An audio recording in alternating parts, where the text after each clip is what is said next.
It is Friday, October 21st here in Draft Shark Studios in Rochester, New York. Welcome to a special edition of the podcast. I'm your host, Matt Schaff. With me, as always, is Jared Smola. And Jared, late last night, right as we're getting to the end of a game where Andy Dalton blew up all of the props and betting lines by throwing two straight pick sixes, we got big news. The Panthers traded Christian McCaffrey to the 49ers for a pretty good package of draft picks. And now, because it happened like right on the beginning of a week 7, we got to figure out not only the rest of the way, but we got to figure out what to do with all these guys this weekend. So for starters, what are you doing with Christian McCaffrey right now for week 7?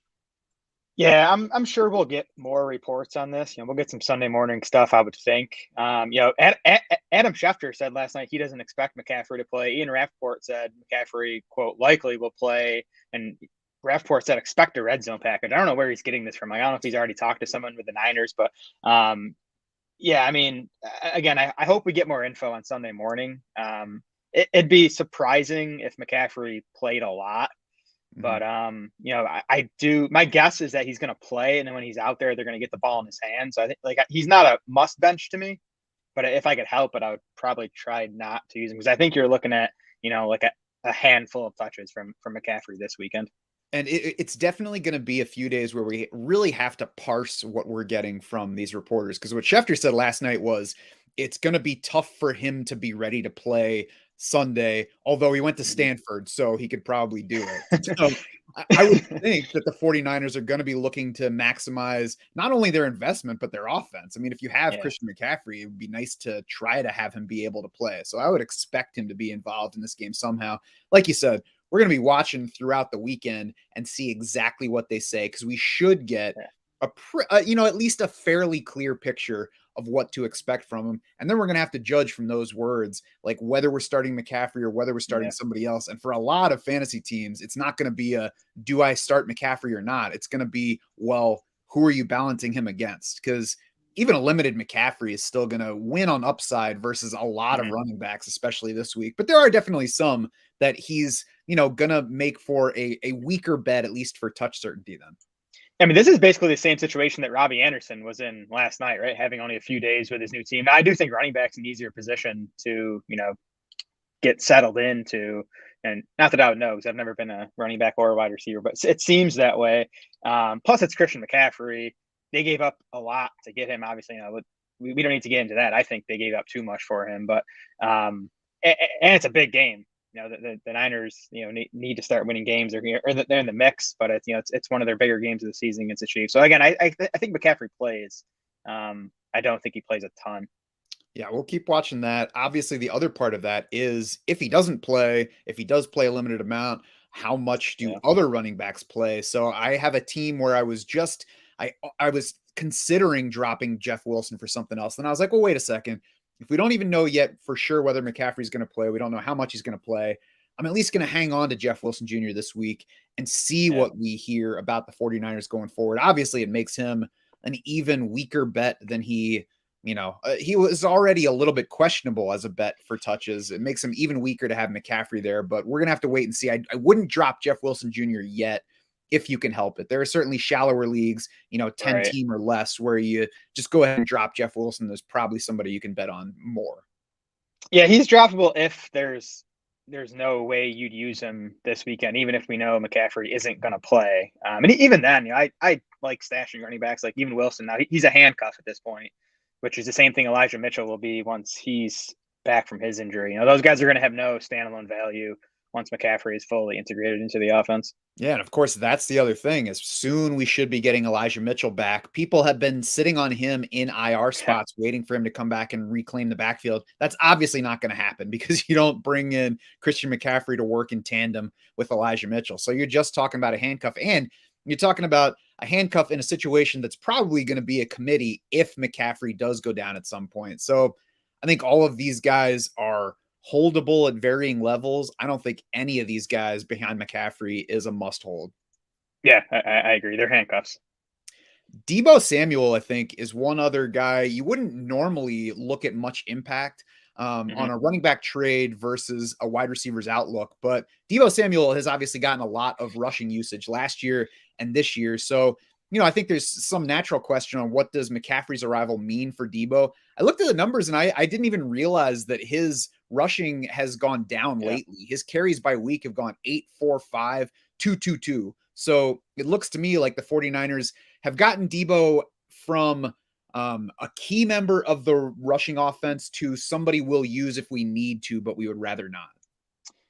Yeah, so I don't think he's going to lose much in the rushing department. They might still get him a carry or two per game going forward. Now, I think all these Niners pass catchers, Debo, Brandon Ayuk, George Kittle, they're going to lose target share.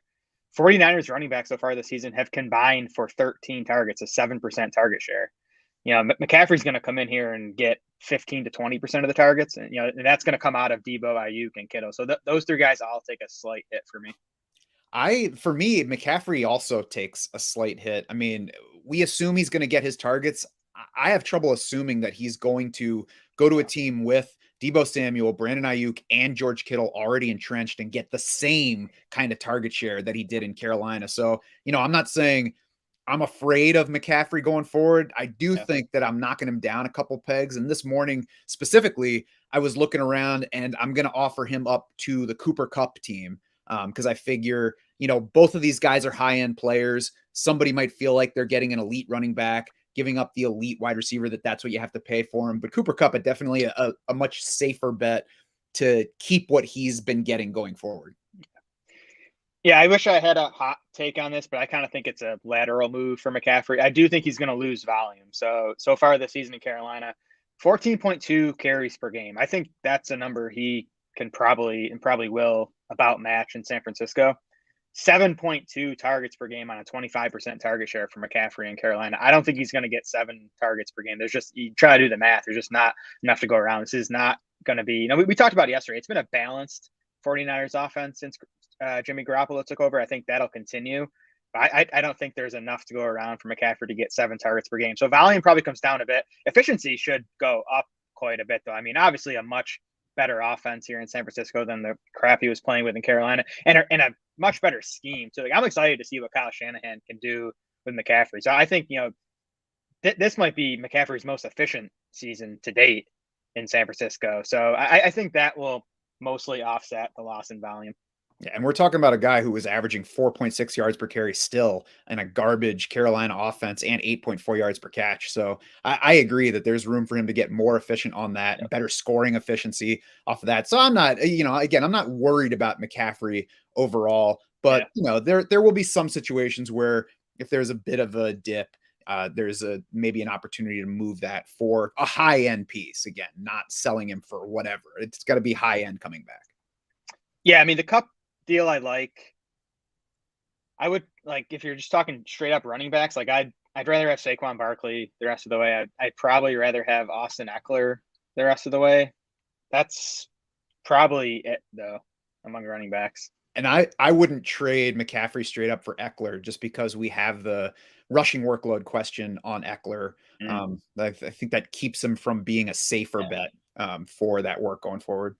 So we're still talking about McCaffrey as a top 3, at least a top 5. He's right in there with those other guys at running back. What's not going to be a top anything is the Panthers backfield with Christian McCaffrey gone. So the instant question that, it popped into the Draft Sharks Discord last night, like 5 minutes after I saw the news of the trade. Is it Deontay Foreman or is it Chuba Hubbard? And we've said it before, Jared. What's your answer now that it's actually a question that needs to be answered? Well, yeah, I actually had to sit down and do projections for those guys after the McCaffrey trade last night, and I basically split the work down the middle between them, and we'll see if that's the case. That's kind of how it's been so far behind McCaffrey. I mean, neither guy has done much. They've actually both played exactly 31 snaps so far this season, but it's been pretty much split. I mean, I think Hubbard's the only one that he has 1 target. Foreman has 0, so neither guy's been using the passing game. Foreman has a few more carries than Hubbard. But if it's a split, like neither guy is someone you're going to want in fantasy lineups in a bad offense. There was even an article from the Associated Press this morning that said Raheem Blackshear, I think that's his name, right? Raheem Blackshear could also get in the mix too. So, you could be talking about a 3-man committee here in what's going to be the worst offense in the NFL. The Panthers are now implied for 13.25 points this week. It was 15 before the McCaffrey trade. Now they're at 13.25. It's just an offense you don't want anything to do with. Yeah, I definitely agree with that. And I mean, there's always going to be the question, is it Foreman or is it Hubbard? Carolina has gone out of its way this year to say Yeah. it's both of these guys. That you can look at it and say, Hubbard was already there, and then they signed Deontay Foreman early in free agency. Yeah, but they did so on a 1-year, $2 million contract, and Hubbard didn't go anywhere. And then they split work between them throughout the preseason. The head coach is gone from that version, but there's just nothing to put one of these players ahead of the other. Foreman had some nice games for Tennessee last year. Hubbard's only in his second season, so we can look at his disappointment from last year and say, well, he was disappointing. Foreman was good. It should be Foreman.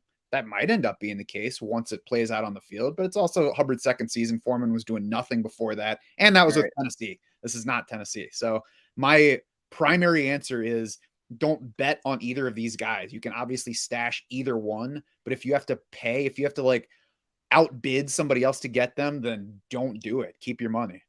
Right. I mean, if one of these guys claims 65 to 75% of the backfield work, then they'll probably be in the RB3 mix in our rankings every week, just because we know what the running back landscape looks like. If you have someone that's getting 15 or so touches per game, they're going to be usable to some extent, but there's going to be no upside to either of these guys.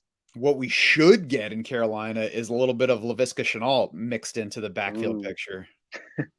That'd be fun. I mean, DJ Moore too. Like, I think it's at least a slight bump up for him. Like, these targets have to go somewhere. Again, McCaffrey had seen 25% of the Panthers' targets. DJ Moore sitting at like a 24%. Like, he should flirt with a 30% target share the rest of the way. I don't know what that's going to mean to his fantasy value, but we'll continue to keep an eye on it. I think if they get Darnold in there, that might actually be an upgrade too over what they've had so far. Yeah, so you can't even say that with a straight face. That's how bad it is with Carolina. It's like, well, maybe Sam Darnold can help. Right. We got 4%. We got 40% target share coming DJ Moore's way. It's going to either be right at the line of scrimmage or sailing over his head out of bounds, but at least the opportunities are going to be there for our numbers. Yeah, one final note I wanted to make. Ian Rappaport went on NFL Network this morning and said the last two teams in the mix for McCaffrey were the Niners and the Rams. So the Rams are in the market for a running back. I'd already been saying Darrell Henderson is a seller right now. I just don't believe in him or that running game. But I don't know, maybe the Rams go out now and trade for Kareem Hunt or Dearness Johnson or, one of these other teams that can afford to give away a running back. So we'll see where that goes over the next couple of weeks.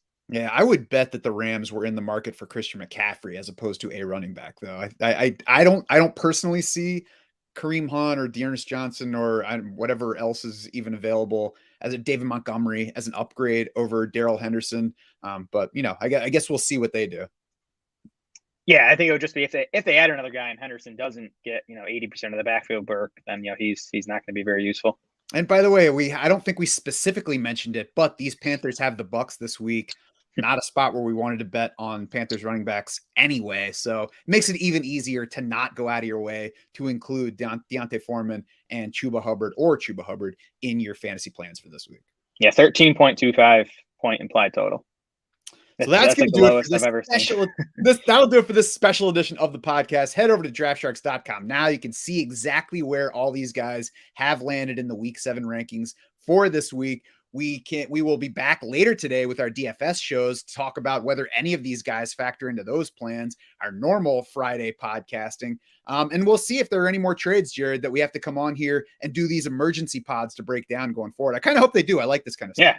It's fun. I feel like we're covering the NBA with these blockbuster deals. That's right. All right, some more blockbusters NFL. We want to see Cam Akers go to Kansas City. We want to see other guys go other places. I can't even project him at the moment. Elijah Moore, get him out of New York. That one I chuckled at as I was at my daughter's soccer game last night. I was like, oh, this guy's in his second season. He's already like, hey, I'm not getting the ball enough. Trade me. Like, who do you think you are, Randy Moss? Come on, man. Steve Wideouts. All right. We'll get back to the grind now. I'll be back on the DFS shows later today. Thank you for joining us.